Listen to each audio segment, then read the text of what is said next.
नमस्कार, मैं हूं मनोज मनु। हाजिर हूं इंडिया न्यूज पर सबसे नया शो बड़ी बात लेकर। इस बुलेटिन में बात करेंगे उन खबरों की जिनका सीधा सरोकार आपसे है। बड़ी बात में बात होगी बजट की। साथ ही आपको बताएंगे कि क्यों बिहार विधानसभा में नीतीश कुमार आपा खो बैठे और बात होगी मध्य प्रदेश छत्तीसगढ़ में उफनती नदियों की। साथ ही दिल्ली की संसद में किसान क्या करने पहुंचे और क्यों नेपाल में क्रैश हो गया हवा में लहराता हुआ प्लेन। तो चलिए शुरू करते हैं बड़ी बात।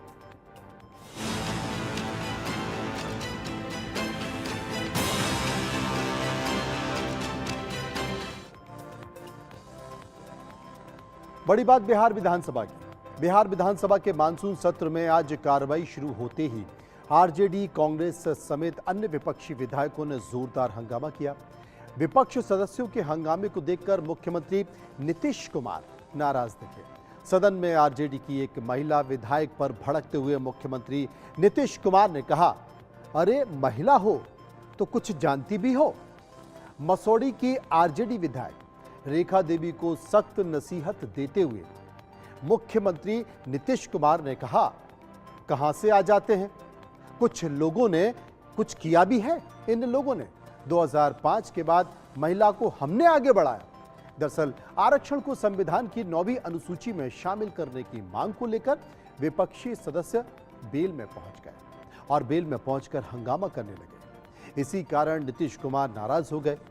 बिहार के मुख्यमंत्री के इस तरह महिला विधायक पर भड़कने पर विपक्ष ने माफी की मांग कर दी है। रेखा देवी ने कहा है कि वो हम सभी के सीएम हैं, लेकिन उन्हें बोलने का तरीका आना चाहिए। उनका तरीका गलत है।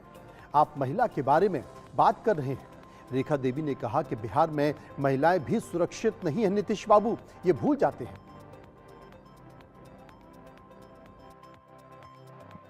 अरे महिला हो, कुछ जानती नहीं हो।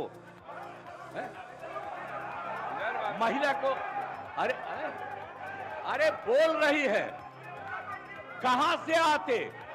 इन लोगों के साथ जो है, ये लोग कोई महिला को आगे बढ़ाया था। अरे हम 5 के बाद न महिला को बढ़ाए हैं। बोल रही हो, इसीलिए हम कह रहे हैं चुपचाप सुनो। अरे ऐसे ही बोल रहे। अरे क्या हुआ, सुनोगे नहीं? हम तो सुनाएंगे, और अगर आप नहीं सुनिएगा तो आपकी गलती है।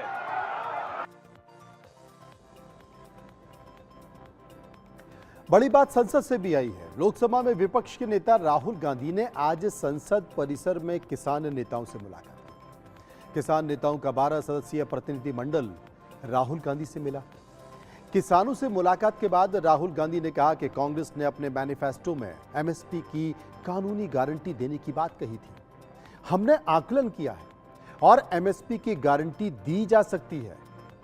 बैठक के बाद राहुल ने कहा कि इंडिया गठबंधन के नेताओं से चर्चा के बाद सरकार पर एमएसपी की कानूनी गारंटी का दबाव बनाया जाएगा।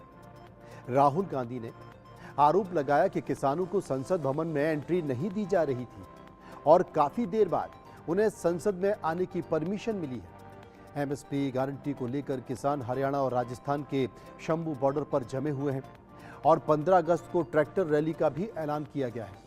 किसानों की मांग है कि एमएसपी की गारंटी के साथ ही कर्ज माफी हो, फसल बीमा और किसानों को पेंशन भी दी जाए। साथ ही बिजली का निजीकरण भी वापस लेने की मांग किसान लंबे समय से कर रहे हैं, लेकिन उनकी बात कोई सुनने को तैयार नहीं है। इसलिए किसान धमकी दे रहे हैं कि अब हम दिल्ली में जाकर अपनी बात मनवाएंगे। देखिए, हमारे मैनिफेस्टो में एमएसपी विद लीगल गारंटी लिखा है। हमने पूरा उसका असेसमेंट किया है, वो किया जा सकता है। अभी मीटिंग में हमने ये डिसाइड किया कि जो इंडिया गठबंधन के बाकी लीडर्स हैं उनसे हम ये डिस्कशन करेंगे और फिर सरकार पर दबाव डालने की कोशिश करेंगे कि legal guarantee, MSP legal guarantee Hindustan के किसानों को मिले। अब वो चर्चा चल रही है, वो उसके बारे में हम इंटरनली डिस्कस करके वो करेंगे। धन्यवाद।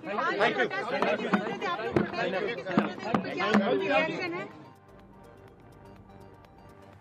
जो ਦੋਵਾਂ ਫੋਰਮਾਂ ਦੇ 12 ਆਗੂ ਸਹਿਬਾਨਾਂ ਨੇ ਸ਼੍ਰੀ ਰਾਹੁਲ ਜੀ ਨਾਲ ਅੱਜ ਵਫਦ ਦੇ ਰੂਪ ਵਿੱਚ ਮੁਲਾਕਾਤ ਕੀਤੀ ਹੈ 30 ਮਿੰਟ ਤੋਂ ਉੱਪਰ। ਉਹਦੇ ਵਿੱਚ ਅਸੀਂ MSP ਲੀਗਲ ਗਰੰਟੀ ਕਾਨੂੰਨ ਦਾ ਮੁੱਦਾ ਪੂਰੇ ਵਿਸਥਾਰ ਨਾਲ ਉਹਨਾਂ ਸਾਹਮਣੇ ਰੱਖਿਆ।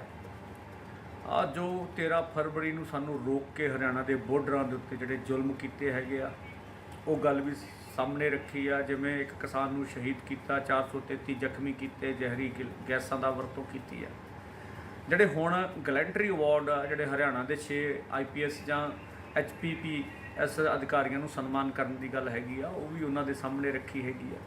ਉਹਨਾਂ ਨੇ ਆਸ਼ਵਾਸਨ ਦਿੱਤਾ ਵੀ ਕਾਂਗਰਸ ਪਾਰਟੀ ਅਤੇ ਇੰਡੀਆ ਗਠਜੋੜ ਇਹਨਾਂ ਮੁੱਦਿਆਂ ਨੂੰ ਦੇਸ਼ ਦੀ ਪਾਰਲੀਮੈਂਟ ਜ਼ੋਰ ਸ਼ੋਰ ਨਾਲ ਚੱਕੂਗਾ ਔਰ ਐਤਕੀ ਸੈਸ਼ਨ ਦੇ ਵਿੱਚ ਵੀ ਗੱਲ ਕਰਾਂਗੇ ਅਸੀਂ। आइए बात कर लेते हैं शादियों की बड़ी बात की। जी हाँ, शादी विवाह हर परिवार के लिए खुशी का मौका होते हैं, लेकिन किसानों के लिए शादी ब्याह बोझ बनते जा रहे हैं।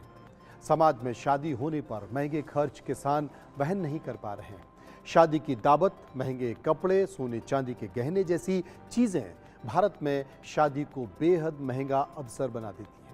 छोटे किसान अक्सर सामाजिक दबाव में आकर अपनी क्षमता से ज़्यादा कर्ज ले लेते हैं और फिर जिंदगी भर परेशान रहते हैं। 2019 में हुआ NSS का एक सर्वे इस पर विस्तार से बात करता है। इस सर्वे के मुताबिक शादी किसानों के लिए किसी आफत से कम नहीं होती है। इस सर्वे के मुताबिक भारत में 50% से ज़्यादा किसानों पर कर्ज है। खेती बाड़ी से जुड़े हर परिवार पर औसतन 74,121 रुपए का कर्ज है। आंकड़े गवाही देते हैं कि ग्रामीण भारत में कर्ज एक बहुत बड़ी समस्या बनता जा रहा है। आंध्र प्रदेश के ग्राफिक के जरिए आपको समझाते हैं तो शायद ज़्यादा बेहतर तरीके से आप समझ पाएंगे कि आंध्र प्रदेश में मेरे सामने ये आंकड़े हैं, वो आपको राज्य भर स्थिति में बताएंगे कि आखिर शादियों में किस तरीके से लोग कर्ज लेते हैं और कैसे वो उनके लिए एक परेशानी बन जाता है। आंध्र प्रदेश का मैं जिक्र कर रहा था। आंध्र प्रदेश के 93.2% किसान कर्ज में डूबे हुए हैं और यहाँ हर परिवार पर औसतन 2,45,554 रुपए कर्ज है। हरियाणा के 47.5% किसान कर्ज में डूबे हुए हैं और यहां औसतन 1,83,000 रुपए कर्ज है। कर्नाटक के 67.6% किसान, ये 100 में से बता रहा हूं आपको, 100 में से 67.6% किसान, जो कि आप इसमें आंकड़ों के जरिए भी देख सकते हैं, ग्राफ के जरिए भी देख सकते हैं, वो कर्ज में डूबे हुए हैं। यहाँ औसतन कर्ज 1,26,000 रुपए है। केरल की अगर बात करें तो केरल में 70% किसान कर्ज में डूबे हुए हैं और यहाँ औसत कर्ज 2,43,000 रुपए, जबकि पंजाब के 54% किसान कर्ज में है और इस प्रदेश में औसत कर्ज 2,03,000 रुपए है। ये आम ज़रूरतों को पूरा करने या फिर फसलों को उगाने के लिए, जी हाँ, फसलों को उगाने के लिए जो कर्ज लिया गया उसकी बात थी। शादियों के लिए कर्ज का आंकड़ा भी कम डराने वाला नहीं है। जिन किसानों के पास बेहद छोटी ज़मीन है, उनका शादी के लिए कर्ज लिए जाने का हिस्सा करीब 13% है। ये आंकड़ा बताता है कि गरीब किसान को भी समाज को ध्यान में रखकर ज़रूरत से ज़्यादा खर्च करना पड़ता है, क्योंकि वो प्रतिष्ठा का प्रश्न होता है, प्रतिष्ठा का सवाल बना लिया जाता है शादी को। आंकड़े बताते हैं शादियों के आंकड़े बताते हैं, ग्राफिक के जरिए आप समझ पाएंगे तो शायद बेहतर समझ पाएंगे कि आखिर शादियों के आंकड़े क्या हैं। आंकड़े बताते हैं कि शादी समारोह में लिए जो कुल कर्ज है देश भर में लिया गया उसका 10.2% है बिहार के किसानों ने जो कर्ज लिया, जबकि झारखंड के किसानों ने शादी के लिए जो कुल कर्ज का 20.8% कर्ज लिया। मणिपुर में किसानों ने देश में शादी के लिए कुल कर्ज का 17% कर्ज लिया, जबकि उत्तर प्रदेश में शादी समारोह के लिए जो कर्ज लिया गया उसका 10.7% हिस्सा कर्ज लिया गया। ये रिसर्च ये भी बताती है कि जिन किसानों के पास ज़मीन जितनी ज़्यादा है, कर्ज उतना ही कम है। किसानों ने देश भर में जो कुल कर्ज लिया है उसका 26% हिस्सा तो घर की ज़रूरतें पूरा करने के लिए लिया। इन आंकड़ों से आप देश में किसानों की हालत का अंदाज़ा लगा सकते हैं। इसलिए बार बार, जैसा कि मैंने पहले बताया, कि किसान MSP की गारंटी का जिक्र कर रहे हैं। तमाम राजनीतिक पार्टियां इस बात का जिक्र तो करती हैं कि खेती को हम फायदे का धंधा बनाएंगे, लेकिन खेती आज तक फायदे का धंधा बन नहीं पाई है और किसान कर्ज पर कर्ज लेता जा रहा है और अंततः उसके पास जो मुट्ठी भर जमीन होती है वो जमीन भी डूब जाती है।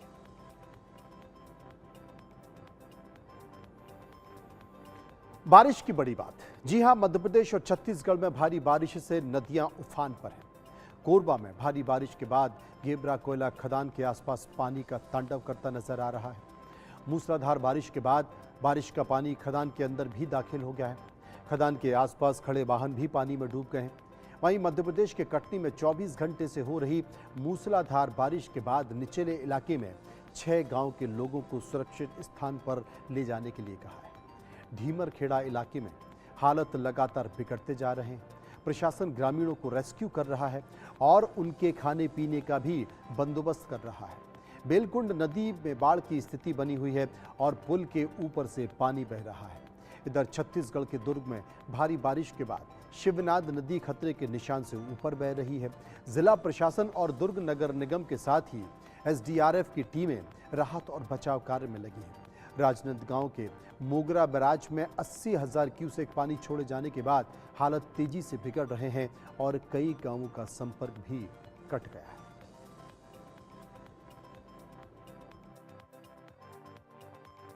आप देख रहे हैं लगातार बारिश का दौर जारी है। दुर्ग जिले में भी जो है मानसून के आगमन के बाद काफी दिनों बाद यह बारिश हुई है और यह बारिश की स्थिति अब विकराल रूप लेते जा रही है। दुर्ग में हमारे पीछे आप जो देख रहे हैं शिवनाथ नदी है। शिवनाथ नदी में जो है राजनांदगांव के मोगरा बैराज से जो है लगातार पानी छोड़ा जा रहा है। बताया जा रहा है कि कल रात तक लगभग 80,000 क्यूसेक तक पानी छोड़ दिया गया है। अब इसकी स्थिति जो देख रहे हैं, शिवनाथ नदी के जो तटवर्ती गांव हैं वहां पर बाढ़ की स्थिति निर्मित हो रही है। बार बार जो है जिला प्रशासन जो है अलर्ट जारी कर चुका है कि वो लोग जो है पानी के करीब न जाए, नदी के करीब न जाएं। स्थिति कोई भी बिगड़ सकती है। लगातार जो है जिला प्रशासन एवं एसडीआरएफ की टीम जो है लोगों को बचाने में लगी हुई है। दुर्ग जिले की बात करें तो अभी लगभग एसडीआरएफ की टीम ने रेस्क्यू करके लगभग जो है 25 से लोगों को यहाँ से बचाया हुआ है। 25 से 40 लोगों को बचा चुका है। कुछ दिन पहले जो है थनौद में जो है भारतमाला प्रोजेक्ट के तहत जो काम चल रहा था उसमें मजदूर फंस गए थे। उसके बाद कल ही जो है चगोरी गांव में जो है 10 से 12 मजदूर जो है टापू में फंस गए थे, जिसे रात में रेस्क्यू करके उन्हें बचा लिया गया है। इसके साथ ही जो है यहाँ पर देखा जाए व्यवस्था की जो लोगों को बचाने के लिए, बाढ़ की स्थिति से को रोकने के लिए, तो यहाँ पर पुलिस प्रशासन और एसडीआरएफ की टीम की ओर से 2-2 जवान तैनात किए गए हैं लोगों को बाढ़ तक आने के लिए, हम नदी तक पहुँचने के लिए, रोकने के लिए। लेकिन अगर स्थिति कोई विपरीत निर्मित होती है तो उसके लिए यहाँ पर कोई टीम तैनात नहीं की गई है। उसके अलावा देखा जाए तो यहाँ पर हम लंबे समय से सीसीटीवी कैमरा वगैरह की बात की जाती है, लेकिन आज तक इस नदी के आसपास सीसीटीवी कैमरा नहीं लग पाया जिससे स्थिति पर नियंत्रण रखा जा सके। लगातार जो है अलर्ट जारी किया गया है भारी बारिश को लेकर। आज चूंकि सुबह से रात में थोड़ी बारिश कम थी, सुबह बारिश बंद थी, इसलिए थोड़ा स्थिति नियंत्रण में थी। अब फिर से बारिश शुरू हो चुकी है और आप देख सकते हैं नदी के जो बाढ़ का पानी जो है काफ़ी बढ़ चुका है और यह स्थिति कुछ देरों में और विकराल रूप लेगी क्योंकि 80,000 क्यूसेक से अधिक पानी नदी में छोड़ा जा चुका है। और आइए बात करते हैं महाराष्ट्र में मानवता की बड़ी बात। महाराष्ट्र के ठाणे में पुलिस ने 23 साल की एक महिला को अरेस्ट किया है। महिला पर आरोप है कि उसने फर्जी दस्तावेज के जरिए पासपोर्ट बनवाया और फिर पाकिस्तान का वीज़ा हासिल कर पाकिस्तान घूम आई। आरोपी महिला का नाम नगमा नूर महमूद अली उर्फ सनम खान है। वो ठाणे के बर्तक नगर की रहने वाली है। महिला ने नाम बदलकर लोकमान्य नगर केंद्र से पहले आधार कार्ड बनवाया, फिर पैन कार्ड और अपनी बेटी का बर्थ सर्टिफिकेट भी हासिल कर लिया।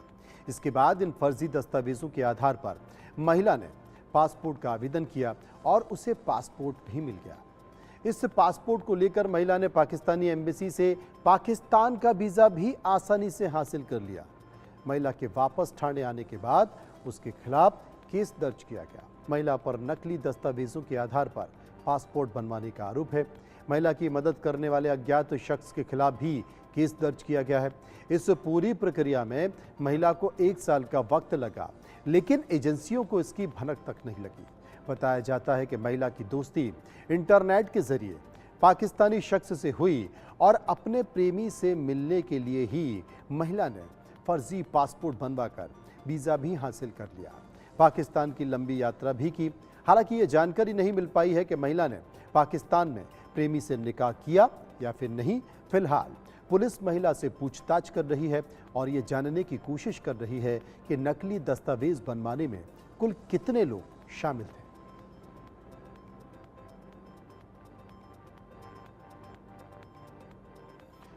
दुनिया भर में पासपोर्ट के लिए पासपोर्ट रैंकिंग जारी हो गई है। इस रैंकिंग में सिंगापुर का पासपोर्ट सबसे ताकतवर बताया गया है, जबकि भारत इस लिस्ट में 82वें नंबर पर है। भारत के पासपोर्ट होल्डर्स दुनिया के 58 देशों में वीजा फ्री एंट्री कर सकेंगे, जबकि सिंगापुर के पासपोर्ट पर दुनिया में 195 देशों में वीजा फ्री एंट्री मिलती है। दूसरे स्थान पर जापान, इटली, स्पेन, जर्मनी और फ्रांस का पासपोर्ट है और इन देशों के पासपोर्ट के साथ कोई व्यक्ति 192 देशों में वीजा फ्री एंट्री कर सकता है। ऑस्ट्रिया, आयरलैंड, नीदरलैंड और साउथ कोरिया के पासपोर्ट तीसरे नंबर पर आते हैं और इन देशों के पासपोर्ट वाले 191 देशों में बिना रोक टोक आ जा सकते हैं। पाकिस्तान की पासपोर्ट रैंकिंग 100 है और पाकिस्तानी पासपोर्ट धारक दुनिया के 33 देशों में बिना वीजा के आ जा सकते हैं। इस लिस्ट में यूक्रेन के पासपोर्ट को 30वें पायदान पर रखा गया है और पासपोर्ट के साथ दुनिया के 148 देशों में बिना वीजा से आया जा सकता है। दुनिया का सबसे कमजोर पासपोर्ट अफगानिस्तान का है। अफगानिस्तानी पासपोर्ट पर सिर्फ 26 देशों में ही वीजा फ्री यात्रा की इजाजत दी गई है। हर साल 2 बार पासपोर्ट रैंकिंग जारी होती है और इसका मुख्य आधार वीजा फ्री देशों में एंट्री को माना जाता है। वीजा पॉलिसी में बदलाव होने का असर पासपोर्ट की रैंकिंग पर भी पड़ता है और इस रैंकिंग के बारे में विस्तार से हमने आपको बताया।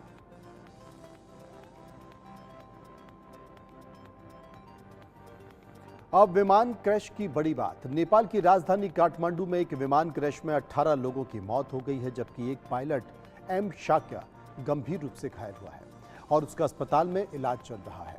इस विमान ने काठमांडू के तिरुभुवन एयरपोर्ट से उड़ान भरी थी और प्लेन पोखरा जा रहा था। सुबह 11 बजे विमान ने उड़ान भरी और कुछ ही देर में ये विमान क्रैश हो गया। क्रैश हुआ विमान सौर्य एयरलाइंस का था। हादसे में जान गंवाने वाले 17 लोग सौर्य एयरलाइंस के ही कर्मचारी थे, जबकि विमान में 2 क्रू मेंबर भी थे। 21 साल पुराने इस विमान को मरम्मत और टेस्टिंग के लिए पोखरा ले जाया जा रहा था। दुर्भाग्य देखिए कि हादसे के तुरंत बाद रेस्क्यू टीम मौके पर पहुंची और एक पायलट को जिंदा बचा लिया। विमान के सीडीआर और फ्लाइट डेटा रिकॉर्डर को बरामद कर लिया गया है और हादसे की वजह का पता लगाया जा रहा है। हादसे के चश्मदीदों का मानना है कि विमान के टेक ऑफ करते वक्त भी दिक्कतें नजर आ रही थी, लेकिन ऐसा लगा था कि विमान में कोई झटका लगा हो और इसके कुछ देर बाद ही विमान क्रैश हो गया। विमान रनवे के दक्षिण छोर से टेक ऑफ कर रहा था। अचानक झटके के बाद विमान में आग लगी और ये विमान रनवे के पूर्वी हिस्से में बुद्धा एयर हैंगर और रडार स्टेशन के बीच गड्ढे में गिर गया। हादसे में मारे गए सौर्य एयरलाइंस के सभी कर्मचारी इंजीनियर्स और मेंटेनेंस स्टाफ थे, जो कि मेंटेनेंस करने के लिए ही जा रहे थे। सौर्य एयरलाइंस नेपाल में 5 जगहों के लिए विमान संचालित करती है।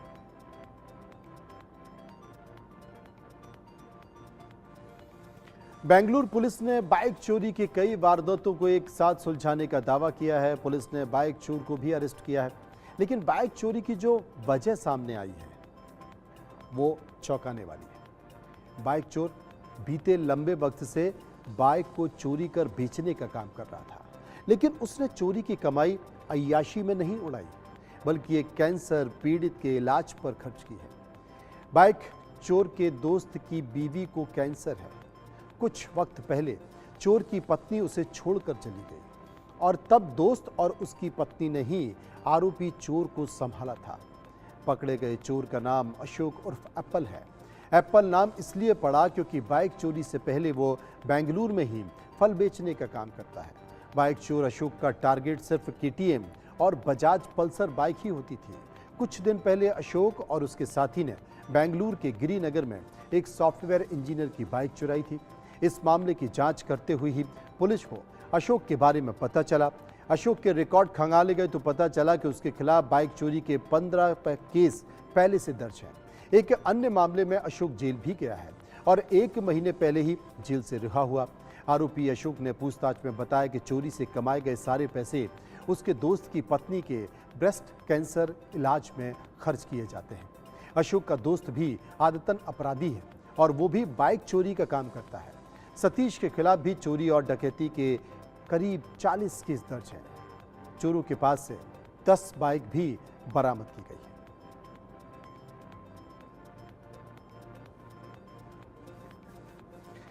आज के वक्त में शादी सिर्फ कुंडली में गुण और नाड़ी मिलान तक ही सीमित नहीं रह गई, लेकिन बदलते दौर में जैसे जैसे मेडिकल साइंस तरक्की कर रहा है, वैसे वैसे शादी से पहले ब्लड टेस्ट की भी बात शुरू हो गई है। अब डॉक्टर खुद कहते हैं कि शादी से पहले कुछ ब्लड टेस्ट कराने से जीवन ज़्यादा सुखमय होता है। कम से कम कुछ गंभीर बीमारियों का पता चल जाता है, आप उससे बच जाते हो। अब डॉक्टर कहते हैं कि शादी से पहले करीब 10 टेस्ट जो कि हर कपल को करा लेने चाहिए।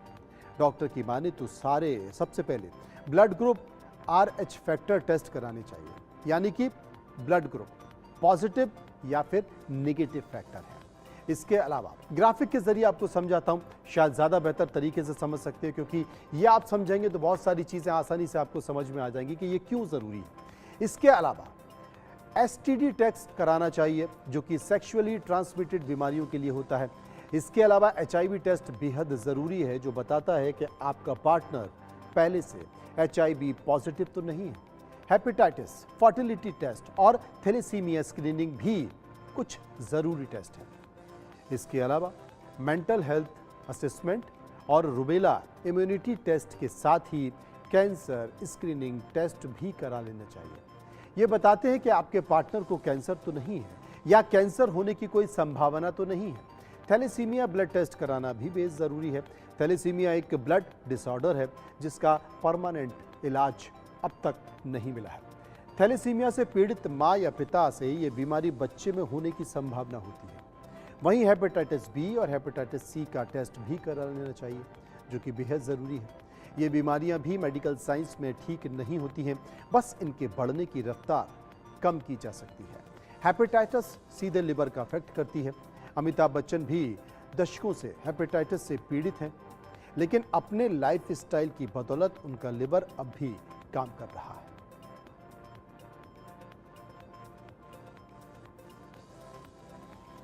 और अब बड़ी बात नींद को लेकर, जी हां, जो कि बेहद जरूरी है। भागदौड़ भरी जिंदगी में ज्यादातर लोग कहते हैं कि नींद पूरी नहीं हो पाती है। लाइफ स्टाइल के बदलाव के साथ ही सोने और जागने का समय फिक्स नहीं है। खाना खाने का समय फिक्स नहीं हो पाता है। नींद पूरी नहीं होने से पूरा दिन थकान रहता है। यहां तक कि ऑफिस में बैठकर भी झपकियां आती रहती हैं। अब सवाल यह है कि इंसान को फिट और फाइन रहने के लिए कितनी नींद लेनी चाहिए। दरअसल डॉक्टर हर उम्र के लोगों के लिए अलग अलग नींद के घंटों की बात करते हैं। अगर डॉक्टरों की माने तो 65 साल से ज़्यादा उम्र के बुजुर्गों को 7 से 8 घंटे नींद लेनी चाहिए, जबकि 26 साल से 64 साल के लोगों को 8 से 9 घंटे नींद लेनी चाहिए। ग्राफिक के जरिए समझिए, आपको बेहतर समझ आएगा, जो कि मेरे पीछे है, तो आप ज़्यादा अच्छे से समझ सकते हैं। वहीं 18 साल से 25 साल तक के उम्र के लोगों को 7 घंटे से 8 घंटे तक नींद लेनी चाहिए। 14 साल से 17 साल तक के लोगों को 9 से 10 घंटे सोना चाहिए, जबकि 6 साल से 13 साल तक के बच्चों को 9 से 11 घंटे की नींद लेनी चाहिए। 3 साल से 5 साल तक के बच्चों को 10 से 13 घंटे तक नींद लेनी ही चाहिए, जबकि 1 साल से 2 साल के बच्चों को 14 घंटे तक सोना चाहिए, और करीब करीब बच्चे सोते भी हैं। और 1 साल से छोटे बच्चों को 14 से 17 घंटे तक सोना चाहिए। इनमें यह भी ज़रूरी है कि आप गहरी नींद लें। यदि आप गहरी नींद नहीं ले पा रहे हैं तो डॉक्टर की सलाह ज़रूरी है, क्योंकि नींद पूरी ना होना अवसाद का कारण भी माना जाता है। रात में सोने का समय फिक्स करें, जिससे सुबह उठने का समय खुद ब खुद फिक्स हो जाएगा, और कोशिश करें कि रात में जल्दी सो जाएं और सुबह जल्दी उठें। वीकेंड पर भी इस आदत में बदलाव ना करें। यदि मौका मिले तो दिन के वक्त भी कुछ देर की नींद ले सकते हैं, जो आपको काम के दौरान भी तरोताज़ा रख सकती है।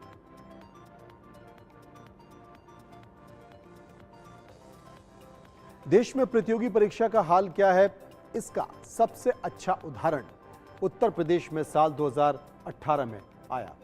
ग्राम पंचायत के अधिकारी की पद हुई और वहां पर नौकरियां निकली।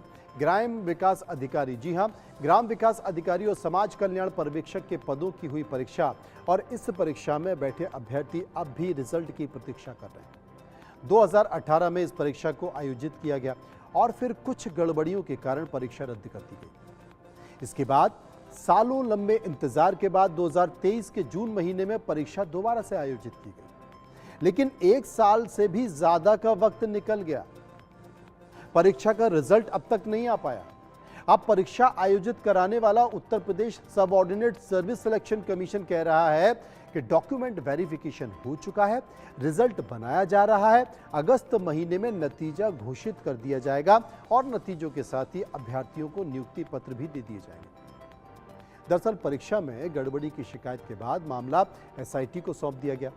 एसआईटी की रिपोर्ट के आधार पर परीक्षा आयोजित कराने वाली संस्था टीसीएस को ब्लैकलिस्ट कर दिया गया।